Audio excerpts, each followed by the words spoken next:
Assalamualaikum warahmatullahi wabarakatuh.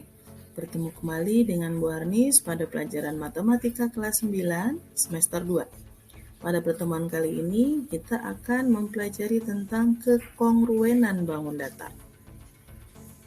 Untuk mengawali kegiatan hari ini, silahkan kalian berdoa menurut agama masing-masing dan jangan lupa dipersiapkan buku dan alat tulisnya.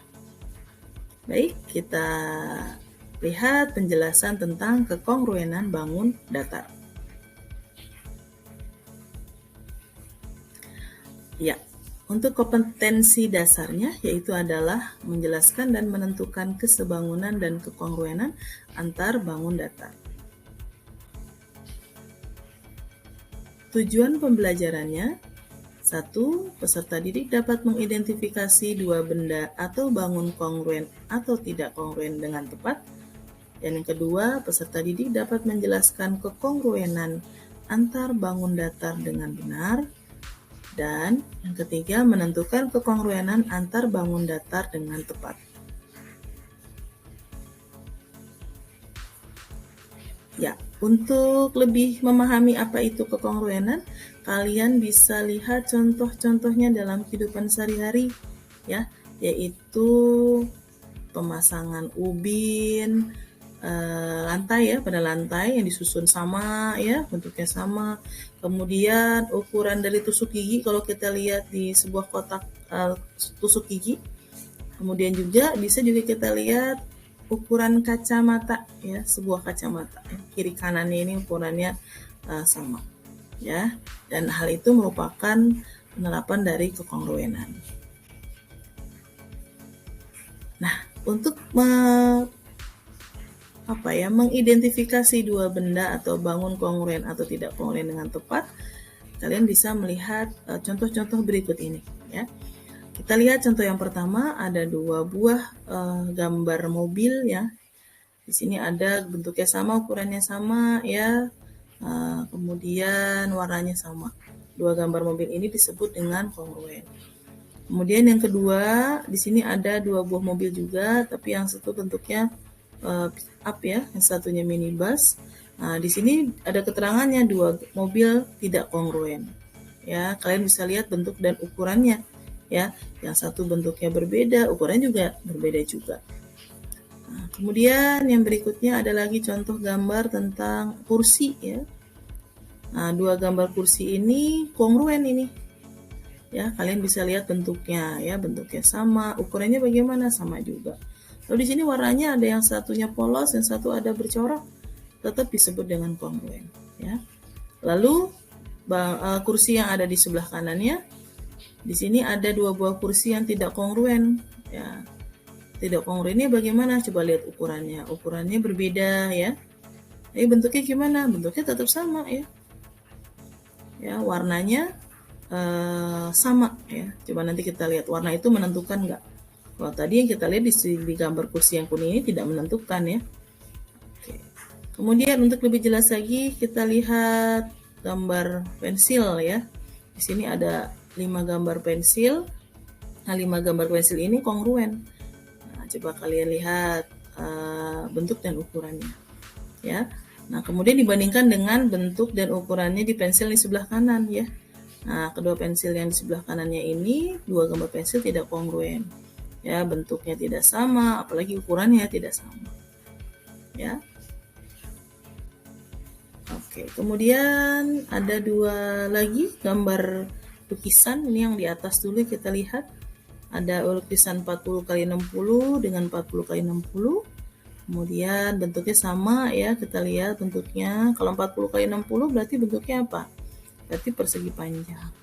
Ya, di sini kemudian bagaimana ada gambarnya nih, gambarnya berbeda.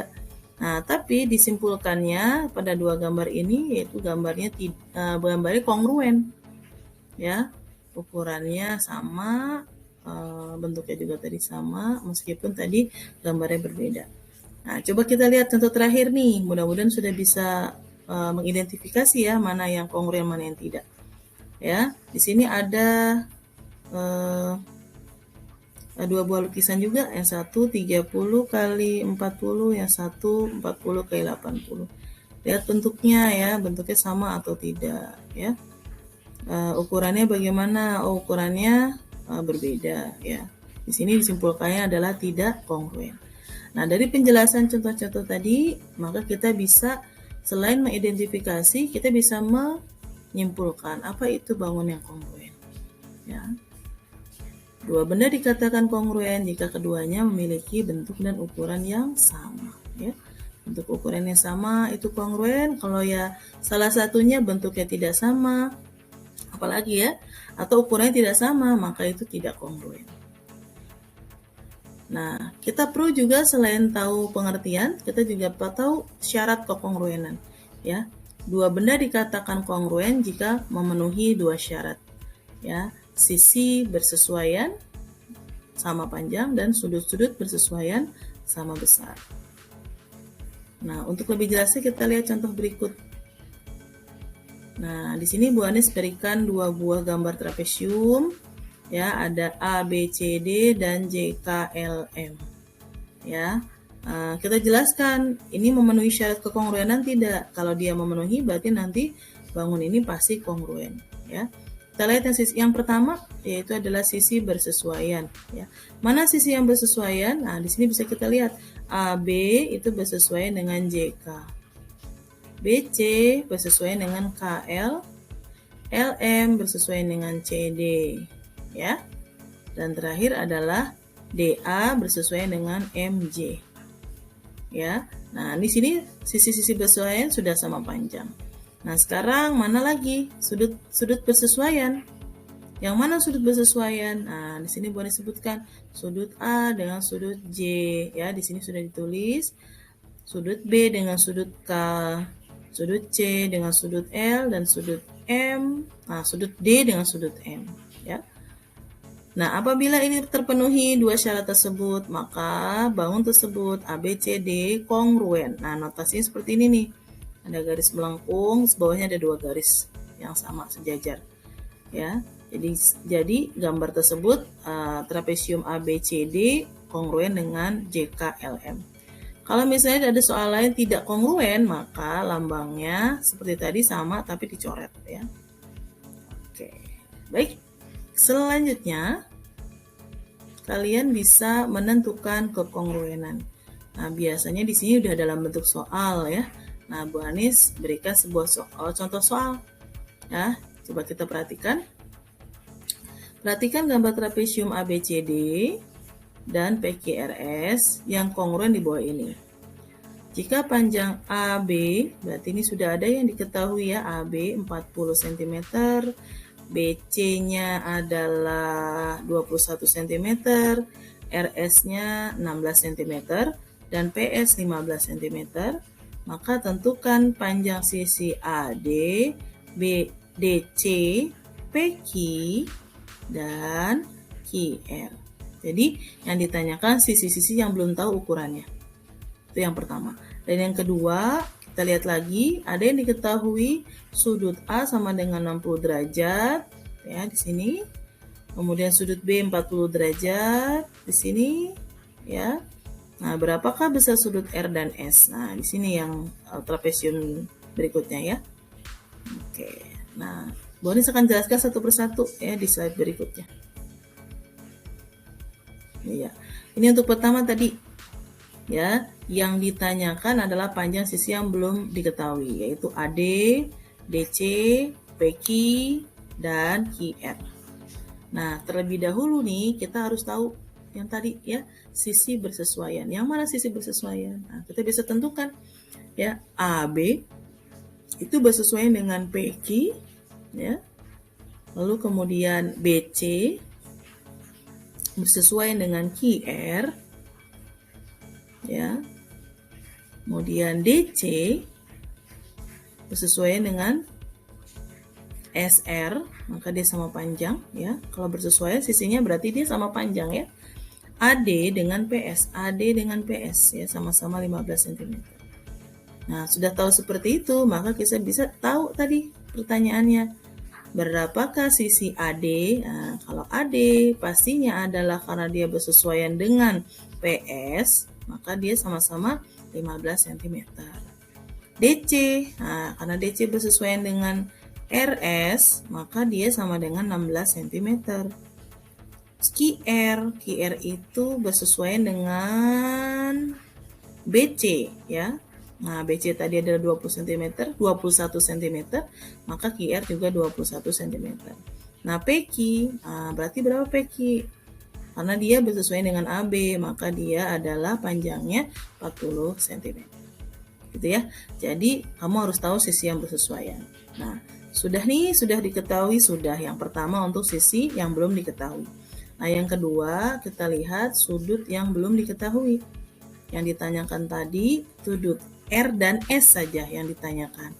R dan S. Ya, sama seperti tadi. Jadi, kalian harus tahu sudut-sudut bersesuaian yang mana. Karena sudut-sudut bersesuaian itu nanti sama besar ukurannya. Ya, coba kita lihat sudut A itu bersesuaian dengan sudut P. Ya, maka sudut A sama dengan sudut P. Kemudian sudut B dengan sudut Q, maka sudut B sama dengan sudut Q. Sudut C dengan bersesuaian dengan sudut R, maka sudutnya sama besar. Kemudian sudut D sama dengan sudut S, maka sudut D dan sudut S itu sama besar. Nah, kita ingat kembali karena tadi yang ditanyakan adalah sudut R dan S, ya, sudut R dan S, maka sudut R itu kan sama dengan sudut apa ya? Sudut C ya. Nah, kemudian S itu sama dengan sudut D. Karena di sini belum ada ya yang diketahuin sudut D sama C-nya, maka kita bandingkan sudut bersesuaiannya. Ya, di sini kita bisa lihat sudut P sama dengan sudut A, yaitu 60 derajat, maka sudut Q sama dengan juga sudut B, 40 derajat. Nah, untuk mencari sudut R-nya, nah kita pakai, ini pelajaran kelas 7 ya, sudut berpelurus ya, antara sudut R dan sudut Q. Maka sudut R tambah sudut Q sama dengan 180 derajat, maka sudut R-nya adalah 180 derajat dikurang sudut Q, lalu 180 derajat dikurang sudut Q-nya adalah 40 derajat, maka jawabannya adalah sudut R sama dengan 140 derajat. Ya, jadi pakai sudut berpelurus. Kemudian sudut S-nya bagaimana? Nah, sudut S-nya tadi kita cari dengan berpelurus dengan sudut P ya, karena P-nya tadi sudah tahu tuh, sudut P-nya adalah 60. Maka cara mencari sudut S ini adalah sudut S ditambah sudut P sama dengan 180 ya, kemudian pindah ruas ya, 180 dikurang sudut P ya, berarti 180 dikurang 60 berarti sama dengan 120 derajat. Ya, jadi sudut R-nya sudah kita peroleh tadi 140 derajat dan sudut S-nya adalah 120 derajat. Ya. Oke, baik. Seperti itu penjelasannya, kurang lebihnya mohon maaf. Nanti jika ada yang belum jelas bisa ditanyakan ke Bu Arnis ataupun Bu Dina ya, sesuai dengan kelasnya. Ibu akhiri. Wassalamualaikum warahmatullahi wabarakatuh. Salam Math Lovers.